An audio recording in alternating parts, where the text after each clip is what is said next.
Hello and greetings. I'm Thomas Cox, and I am your host for IMC June 2022. This is our monthly Pacific Northwest chapter of the Institute of Management Consultants. And today we've got two speakers, one on the topic of liberating structures, that Douglas will be our speaker for that topic.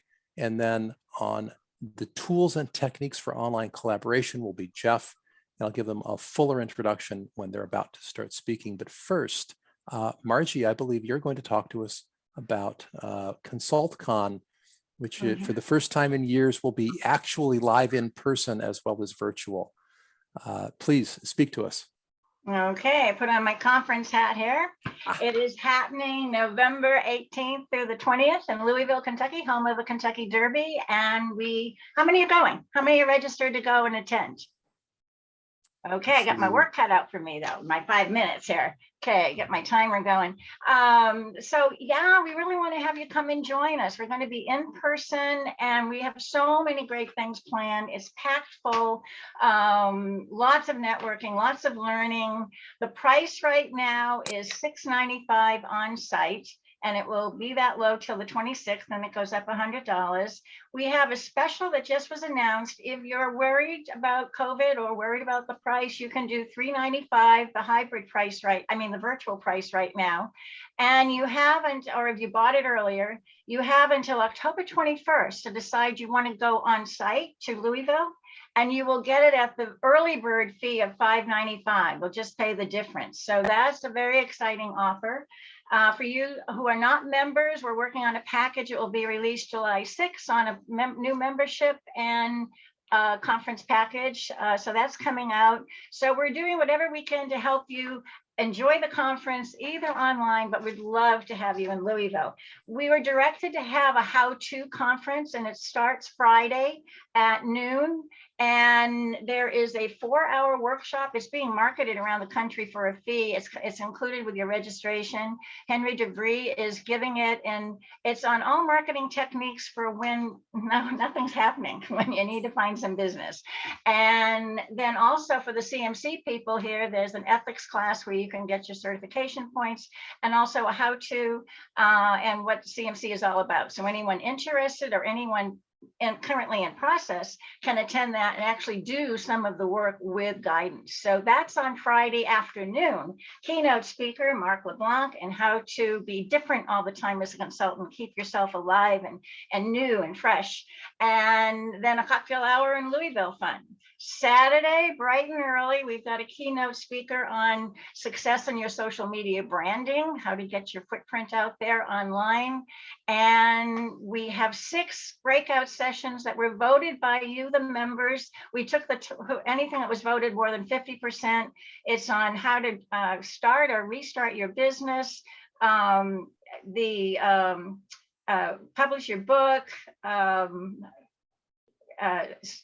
strategy sessions, also negotiation. We have a very educated member on negotiating. He's going to be presenting branding and how to create a podcast and do video live streaming and presentation tricks. So you can go from room to room. You don't get this on the virtual, so that's a hook to get to Louisville. And you can choose those that you want to attend. And then we close the day with how to market your business like a rock star. I've seen this guy. You might think you'd be tired at the end of the day, but he's going to get you all revved up with everything you learned. So you want to go out there and take hold of the world. And Craig, how do you say his last name? Dubois, I think it is. And then you have Saturday night free and to enjoy Louisville. And we have lots of fun ideas on the emails that are going out. Sunday, we're still planning surprises for you. We have an awards luncheon on Monday. I always say, I've been to 2 live conferences. I can't tell you the agenda, but I can tell you who I met at each one. And that to me is what's unique about going. And so we have lots. We have the cocktail hour on Friday night. We start with a very unique speed networking event during breakfast on Saturday. You'll be meeting people, something like the breakout rooms, but a little bit more fun in person. And then on Sunday breakfast, we have table topics, sharing the platforms that we're using, what's working for you and how in your consulting practice. And of course, in between sessions is lots of times to mingle. The Brown Hotel is historic. It has a huge bar with 120 types of bourbon. I'm sure there'll be a lot of get-togethers there. And the hotel is right near the airport, easy to get to. And I understand Kentucky is pretty close to driving, not for us on the West Coast, but for a lot of places, it's easy driving distance. So we also have a group, we have 5 people coming from Malaysia. I tell them I couldn't get 5 people from Southern California, but they're coming from Malaysia and they're going to do a presentation on consulting in Malaysia, which should be very interesting. They say things are normal, even though they're between China and Russia. They say things are normal there, and they're going to do they have a whole presentation plan. They're really excited. We have someone coming from New Zealand. We hope we can have them participate and talk about what it was like when the island was shut down during COVID. How did that happen? How did that work? And so forth. So we're still working on surprises, but it's jam-packed, going to be lots of fun. And how many want to go now? Okay, a few more hands are up. All right. And that's my 5-minute thing. So thank you. Thank you so much, Margie. Really appreciate that. All righty. I am ready now to hand the stage over to our first speaker. The topic of our opening 10-minute talk is techniques. Our acclaimed guest, Douglas Ferguson, is a practitioner of the 33 tools known as Liberating Structures, and we're going to receive an overview of that system. We're going to experience one of the liberating structures in action. It emphasizes involving all members of a group and distributing control to them, making these tools highly popular with group facilitators worldwide. And I'm delighted that Doug offered to do this for us. He's the founder and president of Voltage Control, an Austin-based change agency that helps enterprises spark, accelerate, and sustain innovation. He specializes in helping teams work better together through participatory decision-making, and design-inspired facilitation techniques. We are only seeing the tip of the iceberg of his powers and potential today. Please join me in welcoming Douglas Ferguson. Hey there, it's good to be here. Thank you for that nice introduction. And gosh, liberating structures in 10, 15 minutes. I'm going to do my best. I will end on time, but we'll see what you walk away with. So without further ado, I'm going to jump in here. Hopefully the screen share jumps up right on point, and I think it did. So let's dive in. So liberating structures is a repertoire of 34 methods. That's me, Douglas, but we're going to skip all that stuff because we got a lot to go into. So this is a full list of all the methods, and they really do span quite an array of things from this this idea of drawing together to dialogue based methods. You may have heard of some of these, like World Cafe is one that people have often seen before. Shift and share is almost like an unconference. So there's lots of different curated components of things you may notice or seem similar. And really, it really boils down to this idea that, hold on, sorry, that we can introduce tiny shifts in the ways that we meet, plan, relate to each other. And we're going to put the innovative power once reserved for only a few people in the hands of everyone. And I think this graph really says it all, right? Typically, if we look at our default ways of communicating and working, we think of things like presentations, status reports, managed discussions. And whenever we invite people to start to think about, well, how do we unleash more people? Then one of the immediate go-tos is, oh, we'll brainstorm. Well, the problem that brainstorming has issues, right? And let's face it, even when you're following the rules from Disney and actually doing brainstorming as it was originally defined, it's still not that great of a tool. But most of the time, people are just like, having a conversation that's what in the world of liberating structures they call a goat rodeo, which is just very unstructured, just people throwing stuff around. And so even when you're following the rules, what we're noticing is that not everyone's actually included in the shaping of the direction of the future. So, and what this graph is demonstrating is on the bottom, we're kind of looking at this distribution of control. And so in a presentation, which is happening right now, I'm inviting you to listen. Like I'm controlling the content and you're invited to listen. You're invited to sit back and do nothing.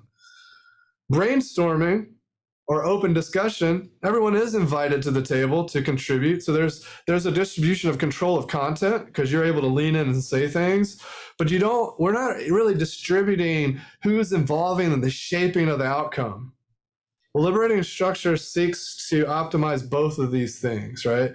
We're going to invite everyone to the table, but we're also going to let them shape the outcome. They're going to have some emergent qualities. And if anyone's a fan of complexity theory, this stuff is highly complexity informed.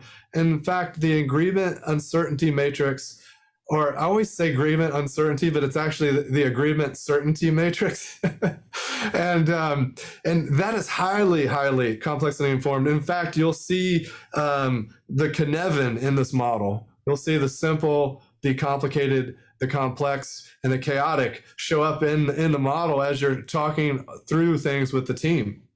So I want to go over a few different liberating structures because it's great. It's really important to have some anchor points as you're starting to wade into these tools.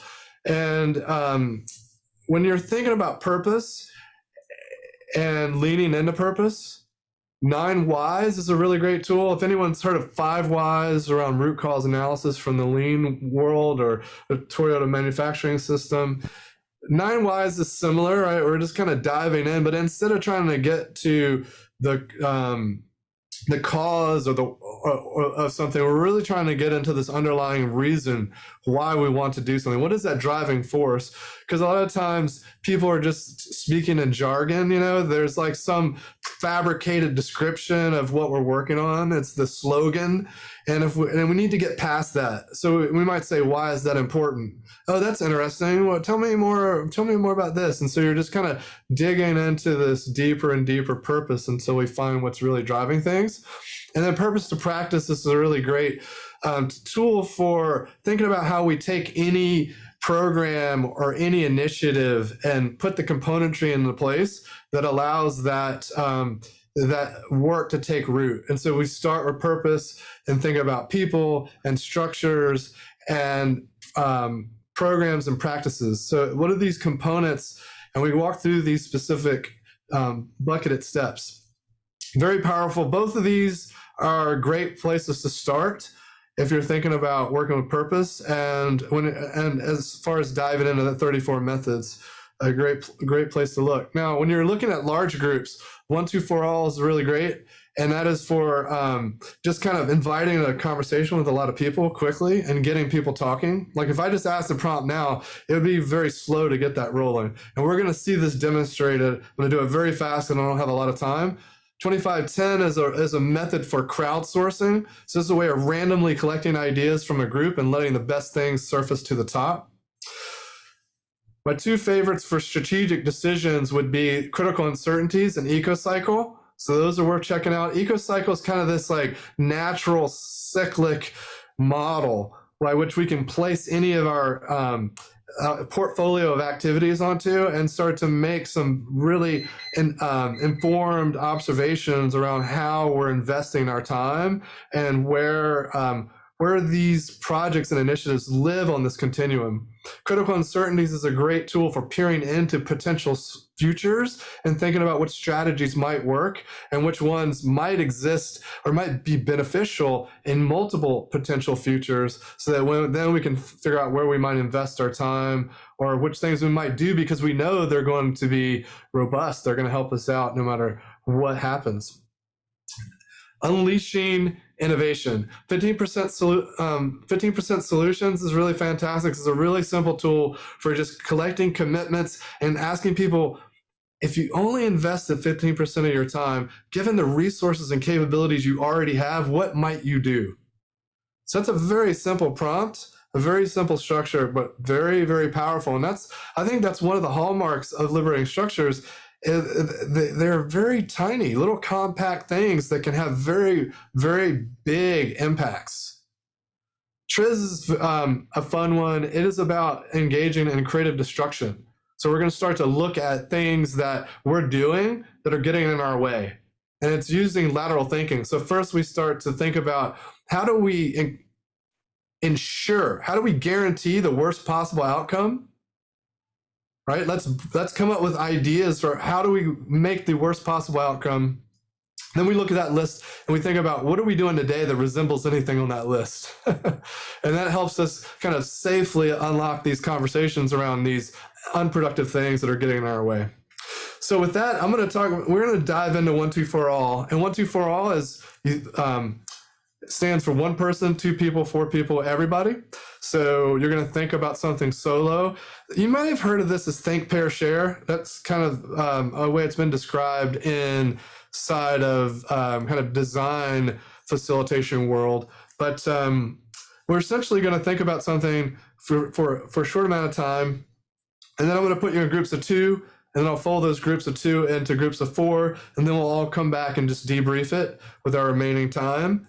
This is one that's a little more challenging in Zoom than it is in the room, because I can just say, everyone pair up. Okay, make pairs fold together, and I can quickly scan the room and see what's happening. In Zoom, you'll notice that I had to teleport you. So, after about a couple of minutes, you're going to just wind up in another room. And so just anticipate that happening.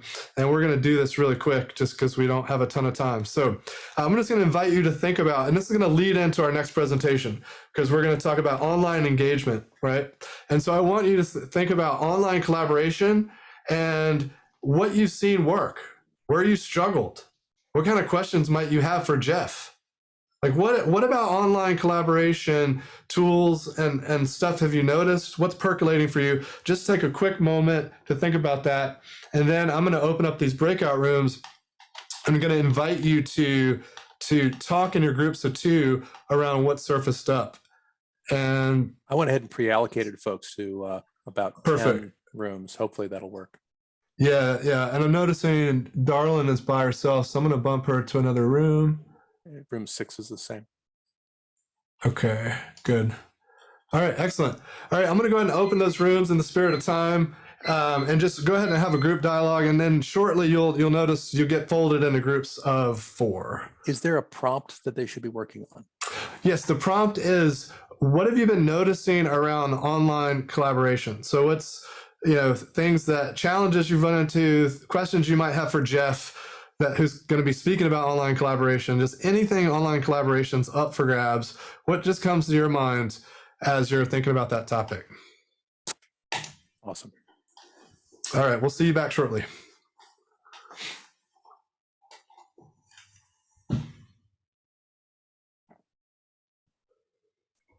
Okay, I've got Margaret and Jay are unassigned. Shall I assign them, or you want to?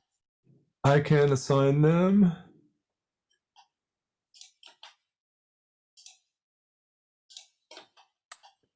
Room 5 is empty. Yes, that was the one that only had one person in it, so I removed them. Smart. Yeah. Okay, that's just us. Yep, excellent. Okay. All right. I'm gonna go hop around. Sounds good. And then how much time? Oh, you'll just control time. I'm gonna go ahead and collapse them here in a moment. I just want them to get a little bit of an idea, but without going over.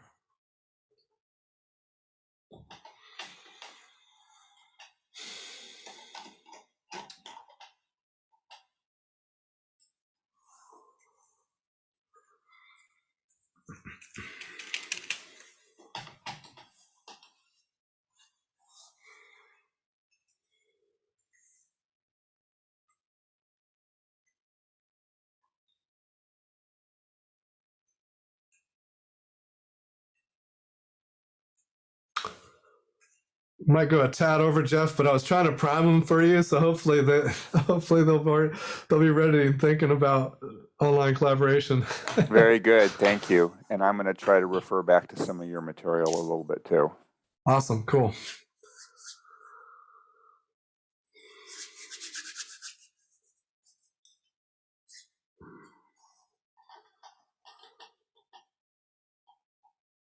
All right.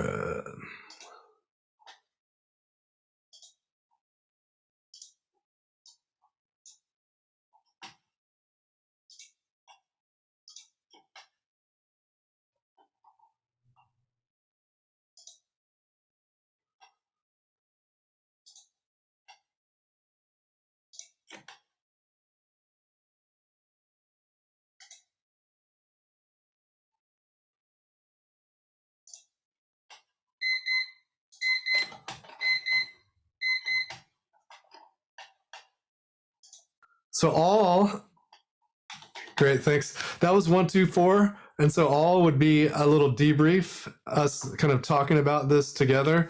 You may have noticed that one of your groups got a bit larger, and that does happen in the digital space because if you have folks drop in or out, if you're managing this for your team or for a more of a private engagement, it's a little easier to keep that tighter. So that was a little bit, we can unpack that later at some time if you're interested. But normally I would invite you to do a debrief right now. That would be the all of the 1, 2, 4 all. But I just wanted you to get a taste of what this is about. So you kind of go out there, think for yourself, think in a group of 2, talk in a group of 4, and then we debrief. This slide I have up now, I want to just zoom in on it. There's something called a Playmaker. It's a 2-sided sheet of paper you can download from Liberating Structures website. And it's just a really quick way to be able to think about a scenario. So there's scenarios on one side and then methods on the other. So you can read these scenarios and go, that sounds like something I'm trying to do.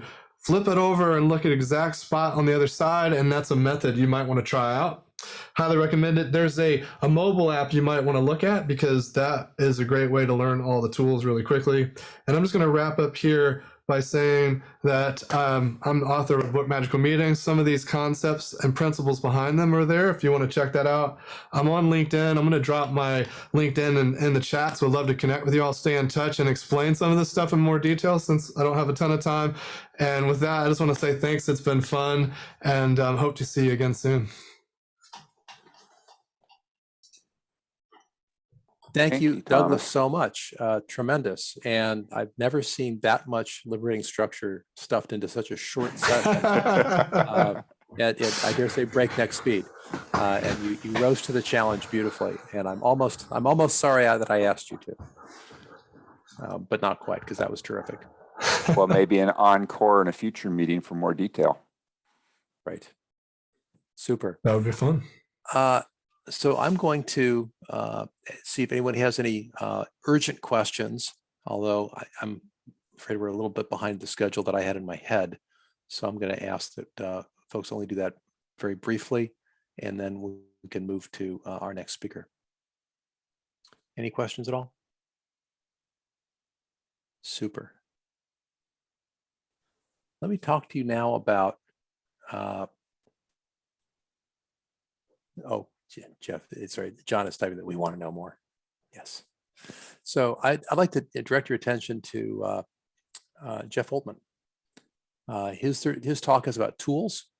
Specifically, as we know, consultants must facilitate many highly interactive meetings, brainstormings, action plannings, and so on. It gets tougher online. So Jeff's going to demonstrate some effective online tools that he's used to increase engagement, collaboration, real-time polling, collaborative whiteboard apps, gamification, virtual breakout discussions, and so forth. We're going to try several of those techniques, and Jeff has a cheat sheet for us or tip sheet to take home. And his background on Jeff, he's been a seasoned leader over 30 years, advising clients, managing successful technology programs, and developing new products. He specializes in strategy deployment, operational and project excellence, and project portfolio management. That's actually where I know Jeff from, is that universe. He's a graduate faculty of the Division of Management at Oregon Health and Science University, and was previously on executive staff at IBM. as well as being the founder of the Portfolio and Project Leaders Forum. Ladies and gentlemen, Jeff Oltmann. Why, thank Jeff. you. That sounds pretty cool. I always get a little bit of a strange feeling when people introduce me. So mostly I'm going to do show and tell with you today. Let me bring up my screen here and share some stuff with you.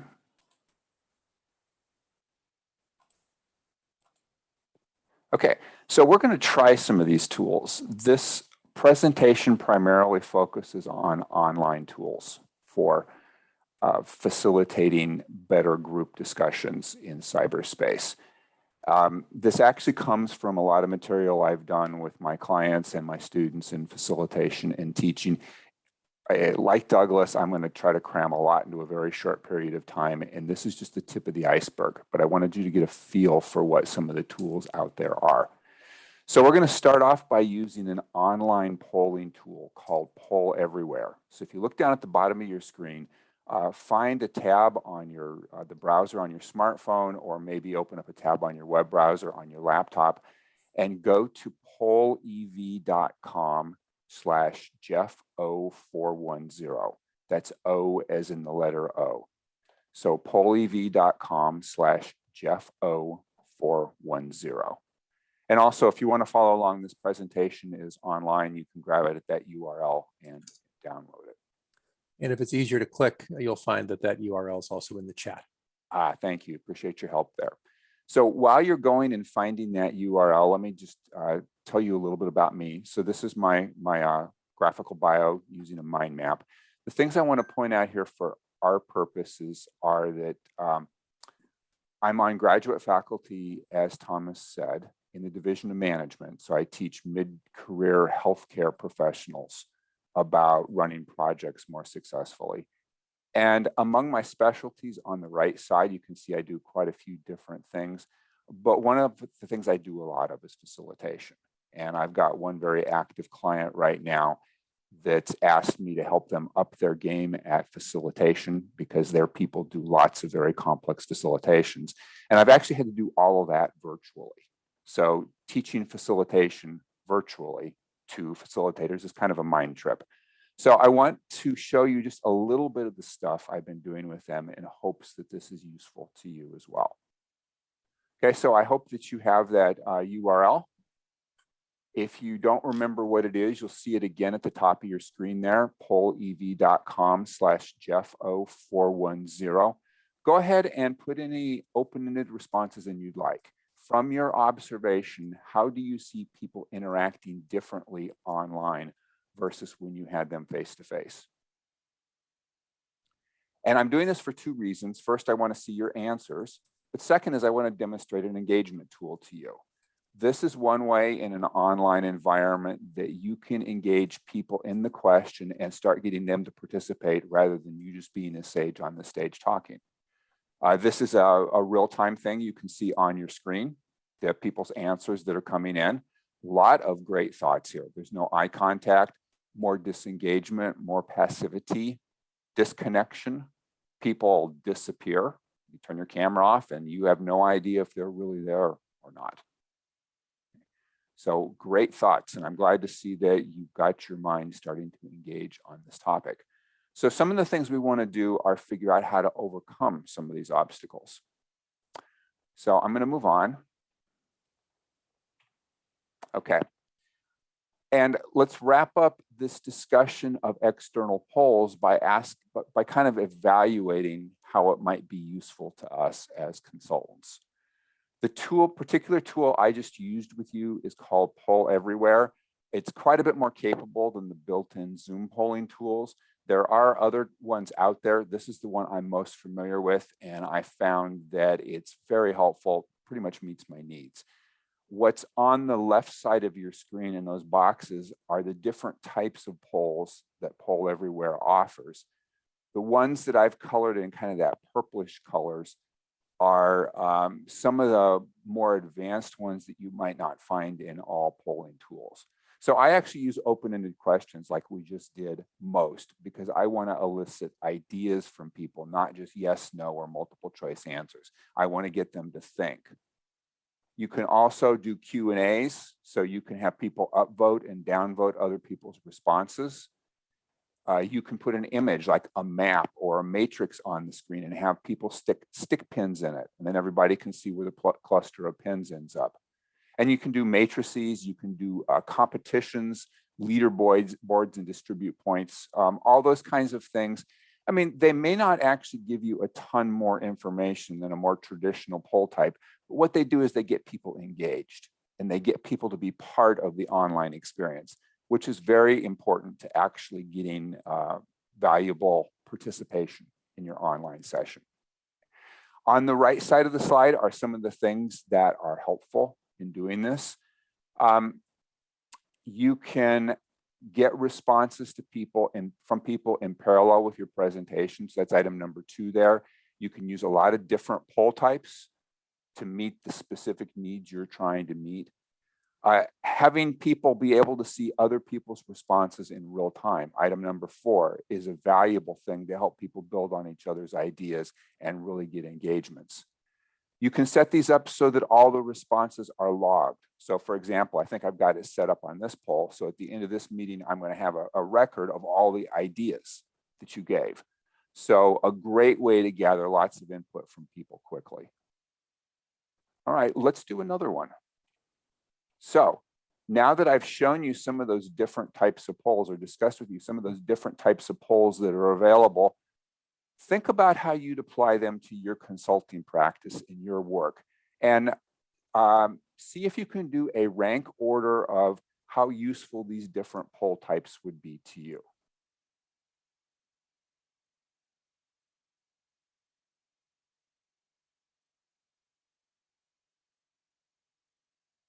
So underneath your primary response area, I believe, you can see upvote and down. You can see, I think you can drag the different options in different orders to show your rank. So far we see that open-ended looks like it might be most useful. Rank ordering and 2x2 matrices and multiple choice are kind of moving around in the middle. So while people are putting their votes in and we watch this stuff move, somebody who's voted for open-ended, if you would please come off mute and just say a few words about how you think open-ended would be most useful in what you do.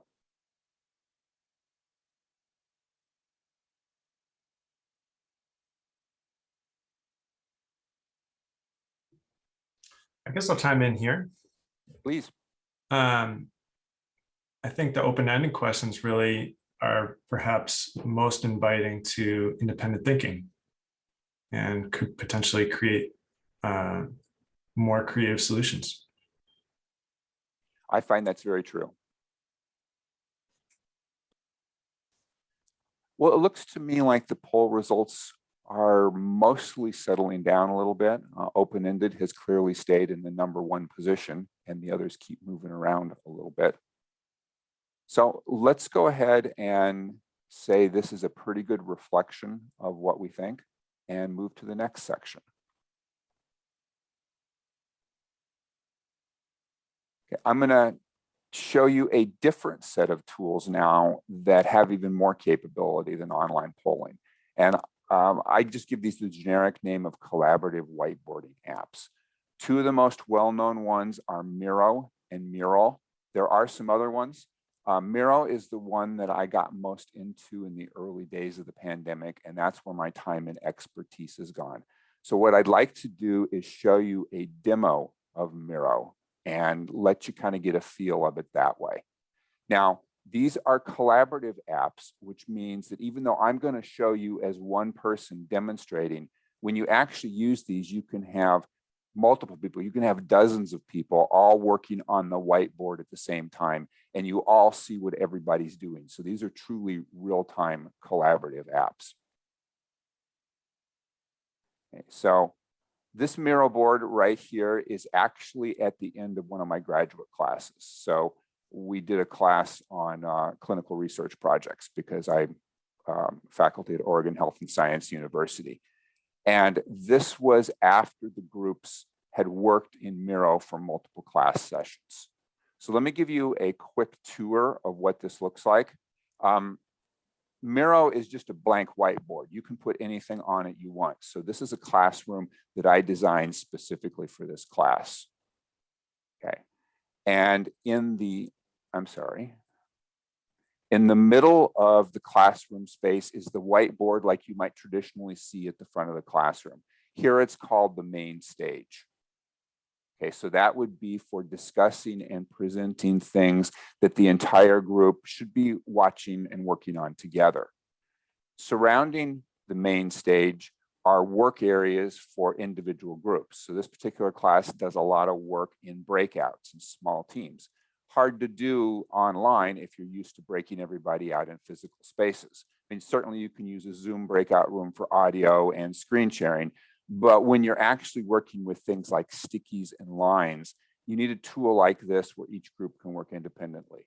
So you can see I have an orange group here that was actually absent in the class, and then I have a yellow group, a green group, and a blue group, all with their own workspaces on the edges. There's a name tag board up here at the top where people can check into the class and use their name tags for various activities. Because when you're working collaboratively like this, you don't necessarily see people and their faces. So you need some icon, some avatar that people can use to identify themselves and their work with this. For those of you who work in the medical community, you'll recognize the big yellow or big red banner. Don't put protected health information on this board because you will get in a lot of legal trouble. You can see some of the exercises that the groups did. The retrospective up here, I wish I learned, was done as a large group of about 20 people all simultaneously working on this at the same time. It's a major trip to see 20 cursors and stickies all moving around all at once on your screen. And then down here in a group work area, you can see a small group working on how to use ProSize ADCAR model for change management to apply to some of the changes they want to make in their healthcare institutions. Let me show you some specific things. So now that you've got kind of a feel for what an online room might look like, this is specifically, actually, I want to show you Pick first.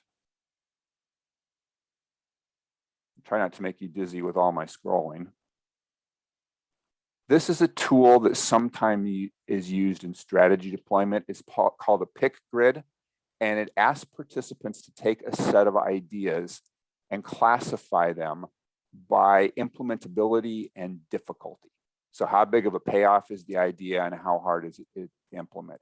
I'm just going to use this as an example of using the board. If you watch my cursor on the left side of the screen, I'm clicking on this icon that says sticky note.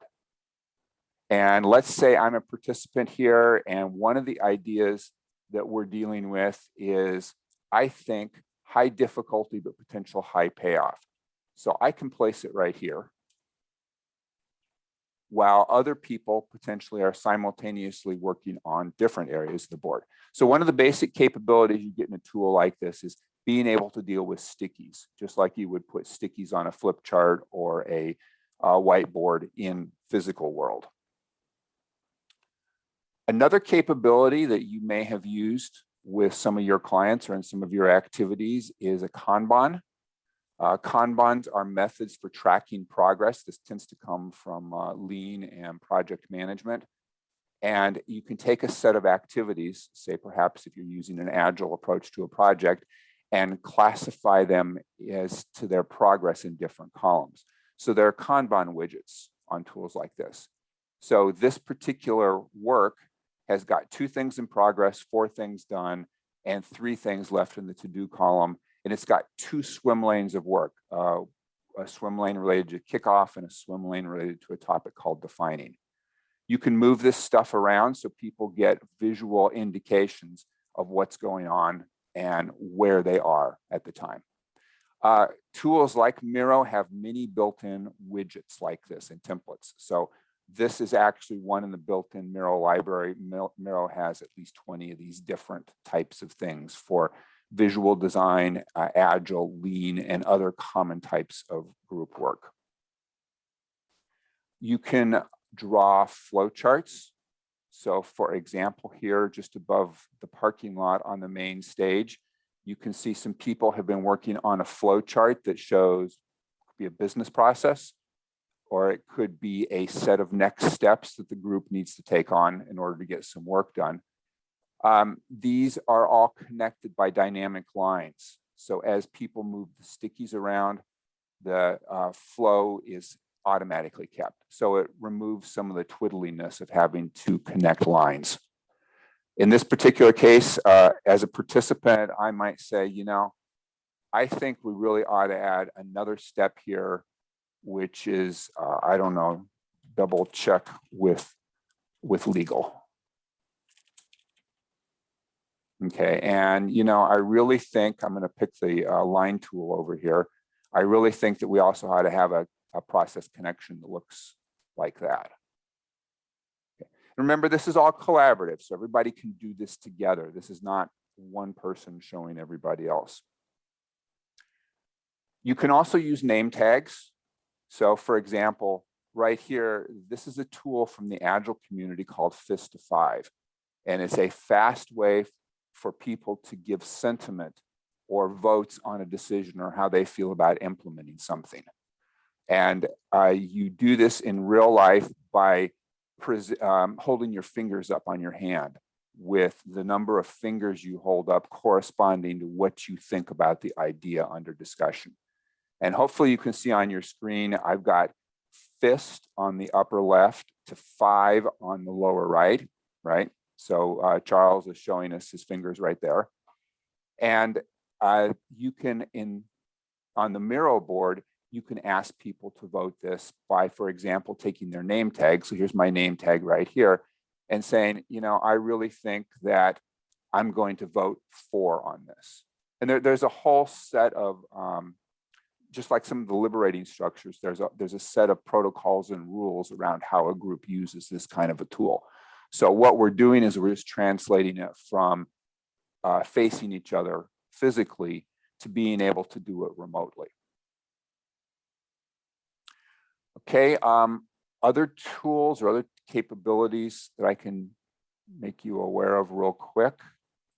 You can put media and objects on the board. So I can put documents on this board that people can share with each other or download. In this particular case, there's a video on the board. So you can ask people to go grab a video off the board and watch it as part of the discussion that you're having or as part of the assignment you're giving them. And you can pretty much put any multimedia object on a board like this. You can embed web pages. Anything that you can put on your computer can also be a part of this board in cyberspace.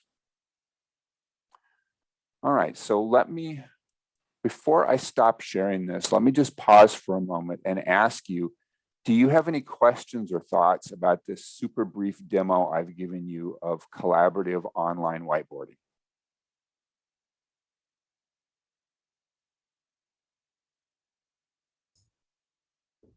Yeah, Jeff, this is John Bernard.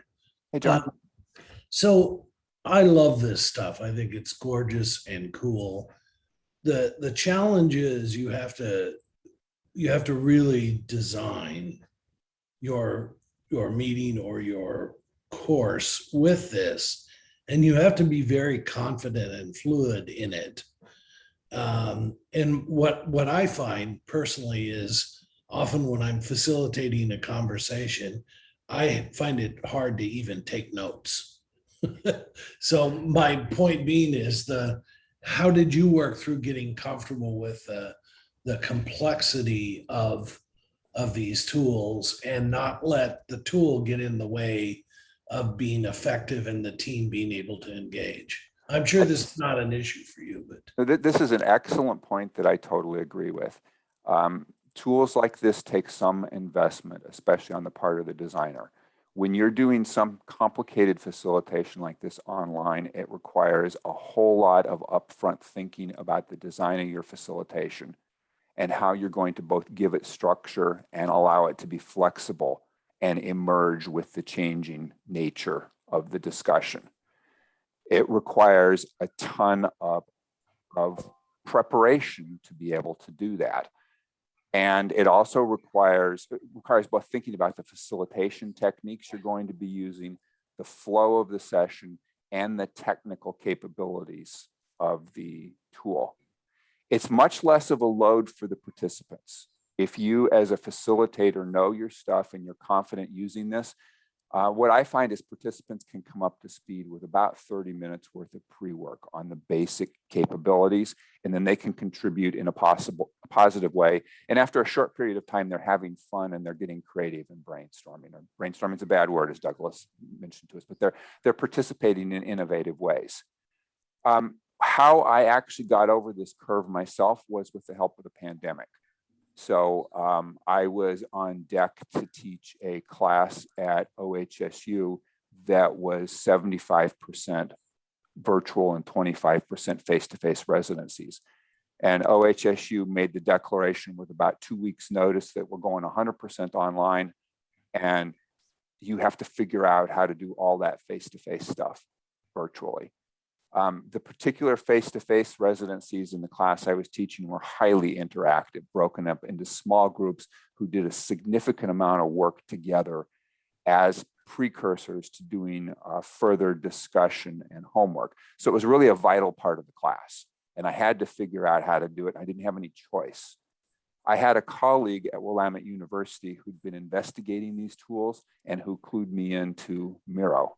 So I just closed myself up in a room with a computer for quite a few hours and taught myself how to do it.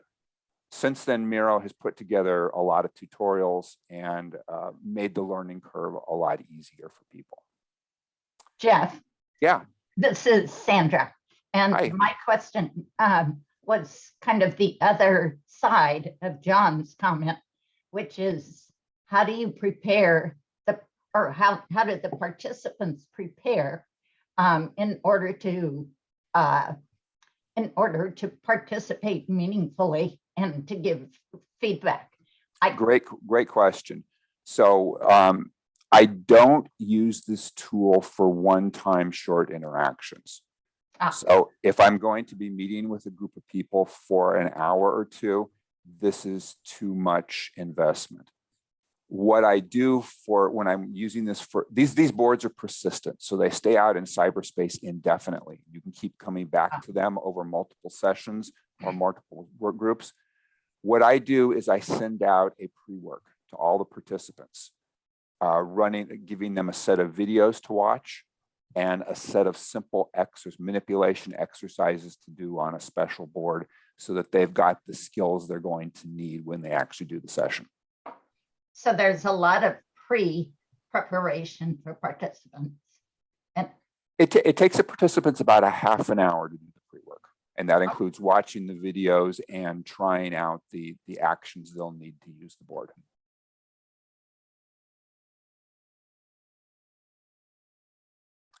Okay, great questions. Thank you very much for both of those observations. Let me go back to the slide.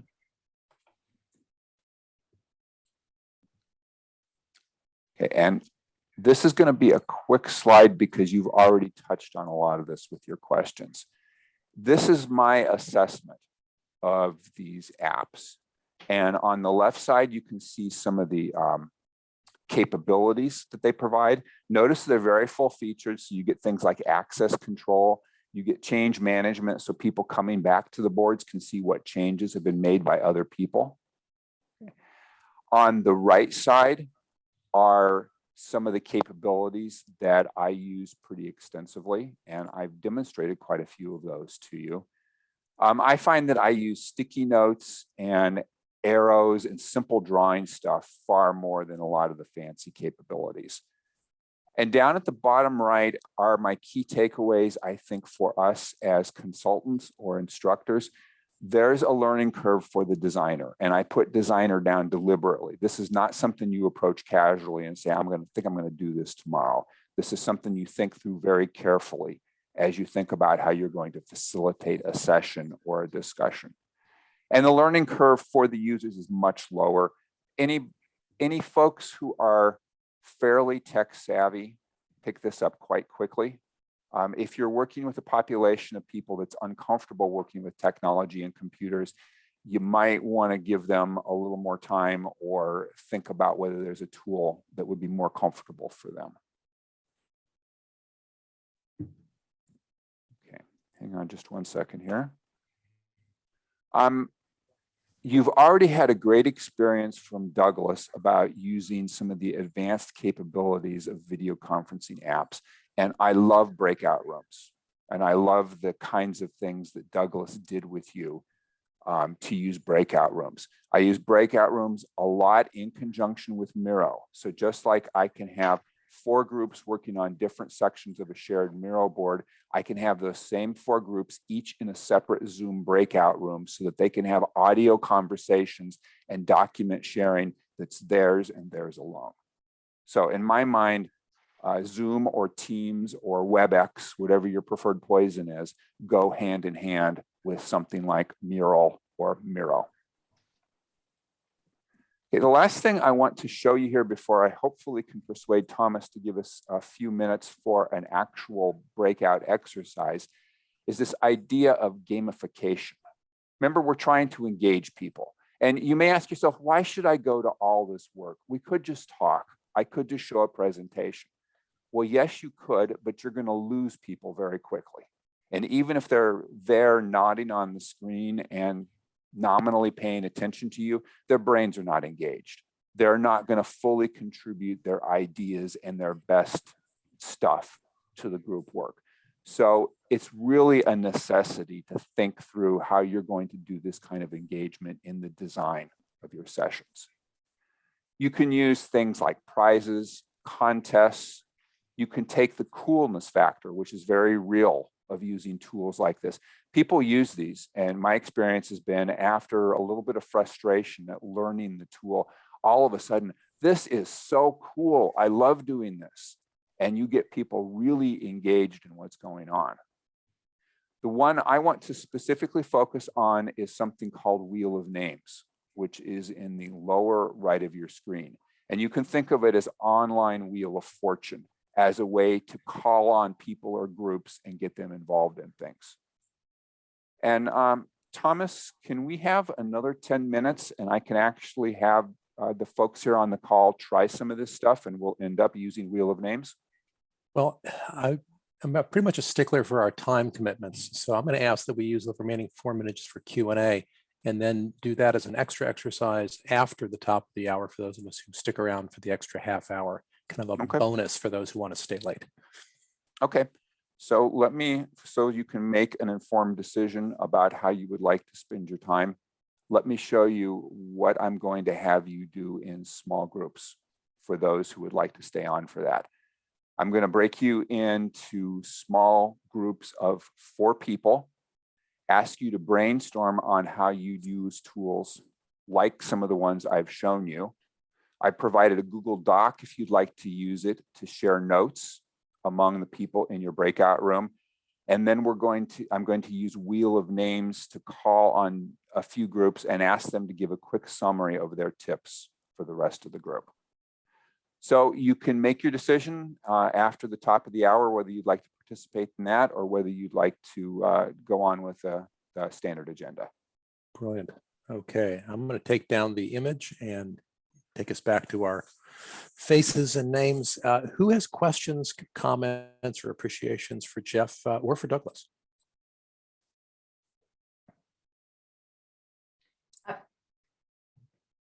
Jeff, is it possible to get copies of your slides?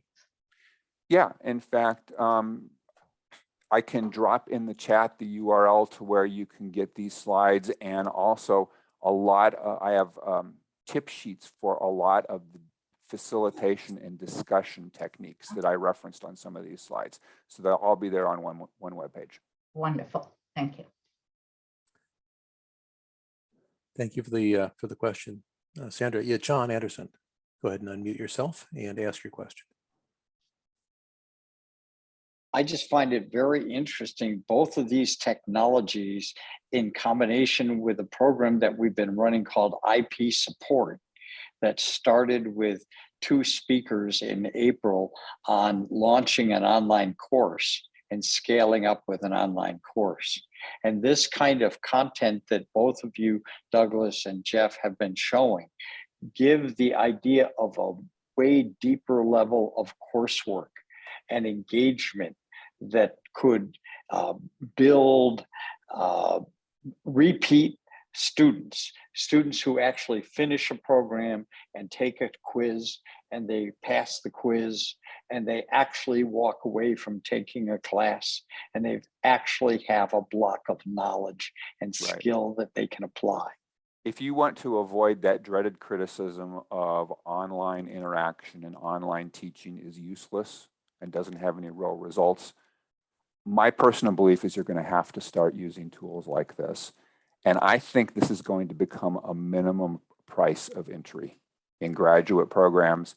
And also, I think increasingly among trainers and consultants, your clients are going to start expecting some of this kind of stuff.